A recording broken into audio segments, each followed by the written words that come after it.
It's been a pleasure and an honor to work on Polymer Industry Cluster development this year. The objectives of the Polymer Industry Cluster Initiative include big, open-ended questions that can't be answered in a silo, nor should they be tackled from a single perspective. To pursue these objectives, the first thing we did was to create a Polymer Industry Advisory Council, which is a group of leaders from across the industry that we would agree to come together regularly to discuss in detail all aspects of the industry. This group of leaders would inform and drive our work, resulting in a truly industry-driven outcome. The Polymer Industry Advisory Council is currently structured as a single group of over 25 leaders representing different subsectors of the polymer industry cluster. Included are CEOs and heads of R&D and operations from polymer companies, as well as their supply chains. We have leaders from higher ed and university research, commercialization and startup service providers, former Fortune 500 executives, and entrepreneurs. This group will continue to expand so that it achieves a fuller representation, both geographically and industry application, of our polymer cluster. Thinking about working together to drive growth in our polymer industry cluster, I want to clarify what the polymer industry cluster is. At the risk of oversimplifying, the core polymer industry can be thought of as the collection of all companies involved in the manufacture of plastics, elastomers, and chemicals. For economists, that means the combination of NAICS industry codes 325 and 326.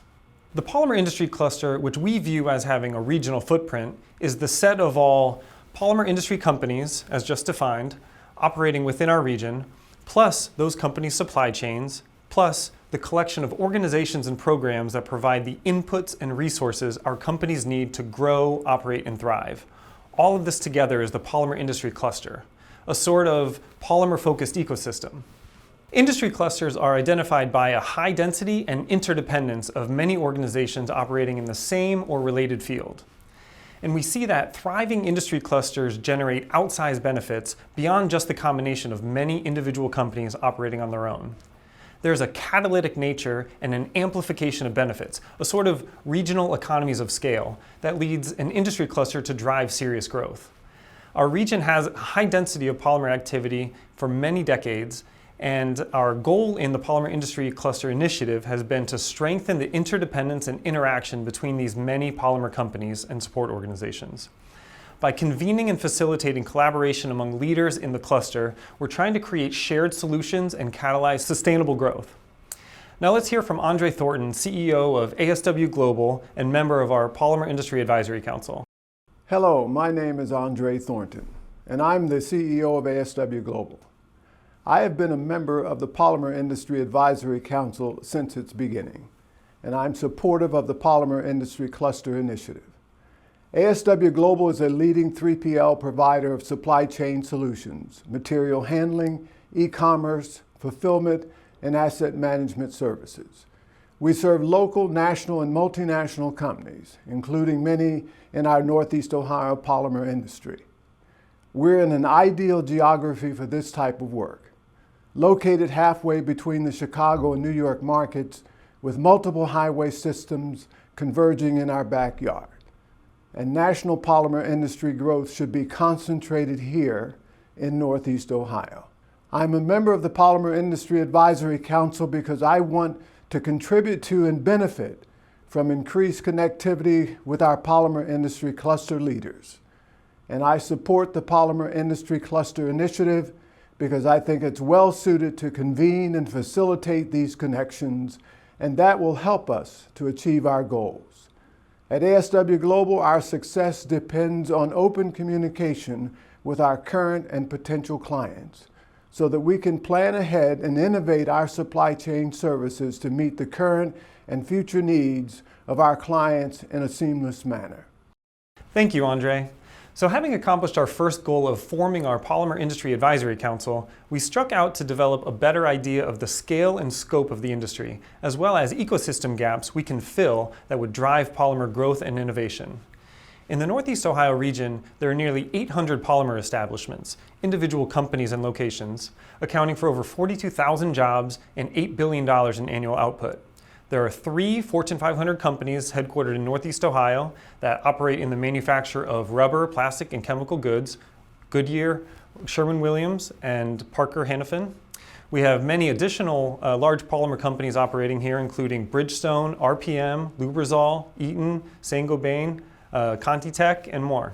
Again, hundreds of polymer companies in Northeast Ohio. It's true that there are distinct markets within the Northeast Ohio region and 4 individual metropolitan areas in Akron, Canton, Cleveland, and Youngstown. But it can take less time to drive from Canton to Cleveland or Medina to Youngstown than it can to drive from Brooklyn to Manhattan, or Pasadena to Hollywood, or Rogers Park to the Loop in Chicago. The point is that all corners of Northeast Ohio region are accessible. All industry assets in Northeast Ohio can be leveraged to achieve our common goals. We've come to understand our polymer industry cluster as being a Northeast Ohio polymer industry cluster with its heart and highest density in the Akron area. So we've convened a group of industry leaders and developed a good understanding of the sheer size and density of our polymer industry. Now, how about the support system? The set of organizations and programs and other resources in place that supports our polymer industry companies as they form and grow and innovate, operate and compete. This cluster ecosystem provides polymer companies with workers, capital, infrastructure, advocacy, opportunities for industry connection, and entrepreneurship and innovation support. Together, our Polymer Industry Advisory Council has identified gaps in the ecosystem, things we're missing, or in some cases, things that are there but are not being leveraged as much as they could be. But by continuing to identify and fill ecosystem gaps, we can seek to create an ever stronger environment for our polymer companies to operate in. That stronger environment is an attractive location for companies to establish and expand in. And so we see that what's good for individual organization also winds up helping the region as a whole achieve its growth goals. Some examples of gaps in our ecosystem that we've identified are in workforce, infrastructure, and polymer startup support. Let's look at infrastructure as an example. In order to understand the importance of this infrastructure gap, it's important first to understand the role and constraints of research and innovation in the polymer industry. Polymers are foundational materials that are made into many different things. Consumer and industrial products, tires, hoses, tubes, interior and exterior of your car, even passenger jets. The materials that we use to make all of these things have certain properties. They're this strong, they're this heavy, and so on. As we try to do more and demand better outcomes of our products, we must innovate our polymer input materials to accommodate those goals. If we want to improve fuel efficiency in passenger vehicles, then we can try to make a car weigh 2,800 pounds instead of 3,100 pounds, and that means that we need to create new material that's just as strong as the old one, but it's lighter weight. And if we want to reduce our global waste and help fight climate change, then we can try to make existing products out of truly recyclable materials. And that means we need to create new material and processes that does, X, Y, and Z, but which we can be broken down into virgin material so that we're not adding more non-degradable material into circulation every time we produce another unit. In the polymer industry, big sustainable growth will derive from materials innovations with broad global applications. Our region boasts a large number of talented researchers dedicated to new materials innovations. And the research process is long, but breakthroughs can have enormous potential. And here's an example of one of the infrastructure gaps in our ecosystem. When research labs develop new materials, they produce that new material at the scale of a few grams. When industry considers adopting a new material in manufacturing its products, it needs a whole lot more than just a few grams to go through the proof of concept, testing, and other steps required to actually use that new material in production.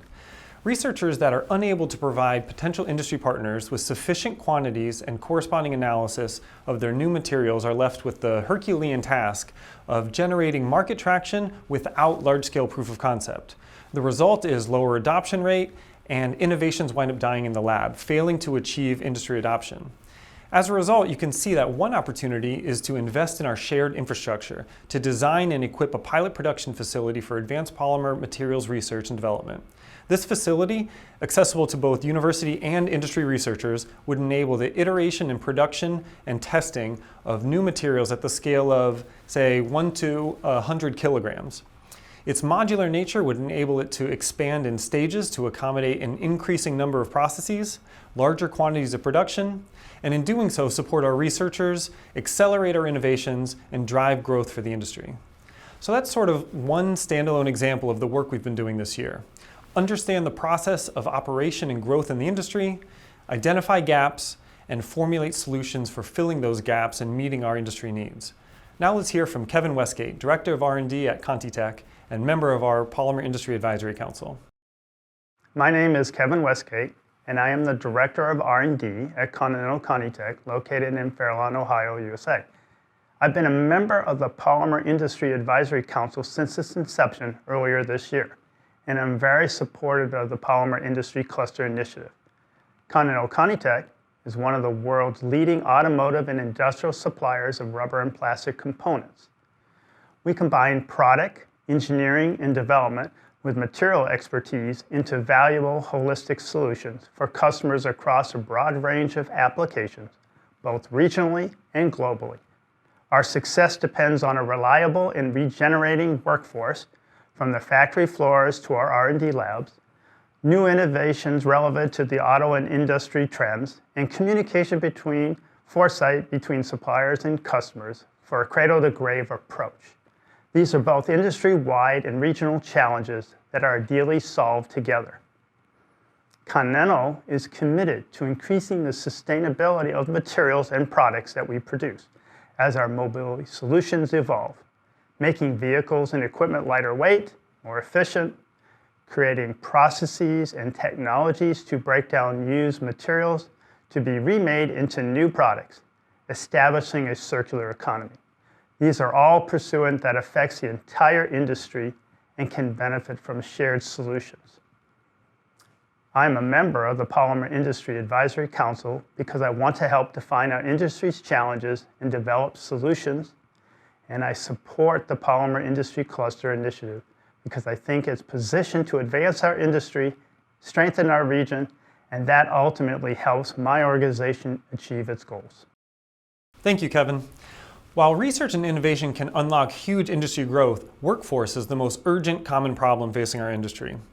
Workforce is not a challenge unique to polymers, but it's pressing nonetheless. The fact is that in the Akron metropolitan area alone, there are about 18,000 open jobs and about as many unemployed residents. Our overall population is not experiencing high growth, and so solving our workforce shortfalls requires upskilling and reskilling our current population.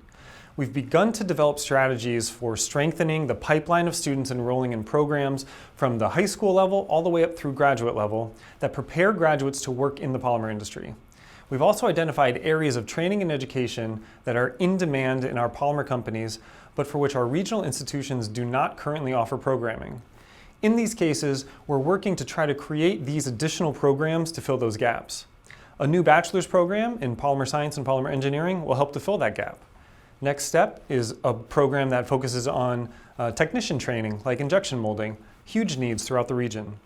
By convening industry leaders and working to understand common current and forecasted workforce needs, we can help bridge the gap, the workforce gap, and fuel industry growth. In terms of opportunities, the biggest that our polymer industry is positioned to capitalize on are sustainability, future of mobility, and healthcare. As corporations and nations adopt increasingly aggressive sustainability goals, the production and use of industrial and consumer products must be made more sustainable. Automobile tires are a $100 billion plus per year global industry. Plastic bottles are $150 billion. Improvements to the materials and processes surrounding these kinds of ubiquitous products have massive commercial implications. With the future of mobility, there are increasing opportunities to integrate and contribute to connected, autonomous, shared, and electrical vehicles. And in healthcare, not only have we responded to the sudden increase in demand for producing PPE, but polymers has an important role to play in biostable and biocompatible materials for implantable devices. These are some specific examples of high potential opportunities in polymer applications. Our aim is to take the challenges and gaps that we've identified and to develop industry-driven solutions that take advantage of these priority global opportunities. The goal through all of this effort is to catalyze growth. Today, our polymer industry accounts for over 42,000 jobs and $8 billion in economic output. Current polymer industry growth forecasts are about 2% per year. We believe the Polymer Industry Cluster Initiative has the potential to catalyze substantial new growth. We believe that we can increase the current growth rate from 2% to 3% by 2030. We can achieve this by helping meet our employers' workforce needs, improving supply chains, and introducing impactful new materials. But not only can we help our polymer industry grow faster, We also believe we can increase our share of the U.S. polymer industry from 1.7% today to 1.8% by 2030. We can achieve this by strengthening our local polymer workforce, creating new partnerships between universities and employers, and adding to shared infrastructure and support services. We can improve communications, both within and outside the region, to market our assets and capabilities. There's a lot we can do to demonstrate that this is where polymer companies want to locate and where polymer companies want to grow. So our goal is really to win a larger slice of a larger pie. Going from 2% to 3% annual growth and 1.7% to 1.8% market share sounds pretty small, but these are big markets with big opportunities. The work of the cluster is projected to double the growth of the polymer industry in our region beyond what would happen without any intervention. This will lead to an additional $2 billion per year in polymer output by 2030. Now let's hear from Jim Popio from Smithers. Hello, my name is Jim Popio. I'm the Vice President for North America at Smithers Materials Science and Engineering Division. Smithers is a multinational provider of testing, consulting, information, and compliance services. With labs and operations in 3 continents, the Materials Science and Engineering Division supports multiple industry sectors, including automotive, tires, aerospace, packaging, raw materials, and others. I'm a member of the Polymer Industry Advisory Council because there is strong potential to catalyze new growth in the polymer industry in Northeast Ohio. As plastics, elastomers, and other synthetic materials continue to grow in new industry applications and the need increases to combat climate change through sustainable production, innovation in the polymer industry becomes increasingly impactful. A more proactive and collaborative polymer industry cluster can catalyze and accelerate this innovation, helping unlock this growth potential. By continuing to engage industry leaders on common challenges and by pushing for shared solutions and industry innovation, the polymer cluster has the potential to create substantial and sustainable new growth. New growth can come from innovations in recycling and sustainable products, or by applying polymer materials in new healthcare, automotive, or alternative energy applications. The polymer cluster, as a focal point in Northeast Ohio, is positioned to help our local assets capitalize on these opportunities, while developing the next generation of scientific talent needed to make these innovations and growth a reality. Thank you, Jim. We appreciate the insight you bring to this cluster development work. So where's all this going? Our work in 2021 has included benchmarking a few other industry clusters that have engaged in the type of work that we're doing here for several years and that have been successful in creating and sustaining focus, support, and action for their industries. Their work has helped us develop a plan, as has the input of a number of our industry leaders who have shared their priorities and lent their support to continuing this work. We'll build support for the industry over time, and we plan to get started in 2022. An active polymer industry cluster would provide value to companies by convening, connecting, and showcasing companies' programs and resources. We would continue our work to identify common challenges and gaps, develop shared solutions, and act on behalf of the cluster to drive support and implementation of those solutions. We can also add ongoing value by enhancing cluster communication, awareness, and visibility both within and outside the region to showcase our assets and capabilities. We see cluster organizations operating in other regions keeping a modest staff of highly talented, connected, and creative individuals that are dedicated to working on behalf of their industry companies, advancing and expanding and executing on things like research and supply chain and entrepreneurship and workforce that are specific to their industry clusters. We see cluster organizations serving as a focal point, both listening to its industry leaders to learn from their needs, and also at the same time providing data and forming connections to provide value to the cluster. So this is kind of where we see all this headed. Modest investment shared across a large number of organizations, generating strong ROI for industry participants and the region as a whole. Our next step towards this goal is to expand our engagements with industry and cluster leaders and to hone and implement the plans we developed in 2021. Our Polymer Industry Advisory Council, which started in April of 2021 with 17 members, has grown now to 28. We intend to increase the size of this group to 50 by the end of 2022, achieving a more complete geographic and cross-industry coverage. This also creates the table for the industry in the region around which leaders, innovators, practitioners, and support stakeholders can jointly discuss the problems, opportunities, and innovations that will accelerate our region's success in polymers. From this larger group, we'll create 4 distinct working groups within which we'll be able to focus efforts and gain traction and further develop our plan forward. These working groups will be focused on 4 key areas of development for the polymer industry, including workforce, research and development, supply chain, and new ventures. The ideal thriving industry cluster is industry-driven, well-supported and connected by universities with domain expertise, and funded by both companies with a stake in its success and the governmental and institutional investment that brings benefit to the region's stakeholders. The industry will need investment capital to make strategic, targeted investments in our cluster and to support the solutions that we're formulating to meet our industry needs. One benefit of this Polymer Industry Cluster initiative is that it already has some experience working together to pursue outside funding on behalf of the cluster. Already this year, we've begun the process of seeking catalytic funding from outside sources to meet our needs in workforce, infrastructure, and innovation. For more on that, I'll turn it over to you, Steve. Thanks, Brian, and thanks to you, Surendra, the steering committee, and our funders for helping us make that work happen over the last year. It's really unlocked a lot of opportunity, as you all heard, for how we move forward. As Brian indicated, on September 30th, we submitted a proposal to the state of Ohio to create a polymer industry sector partnership. Industry sector partnerships are industry-specific collaborations between employers, education and training providers, and other community leaders that work to build a more skilled workforce. The state of Ohio offers funding to support these activities, and we think that a polymer industry sector partnership can be a really catalytic vehicle for addressing our workforce challenges. And on October 19th, we submitted a proposal to the Federal Economic Development Administration under their Build Back Better program to invest in our region's manufacturing sector and polymer industry.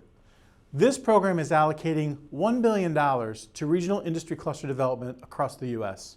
We've formed an unprecedented collaborative throughout Northeast Ohio in developing this proposal, formulating a set of distinct, complementary development projects that would elevate not only core polymers, but also high-growth applications of polymers in the region.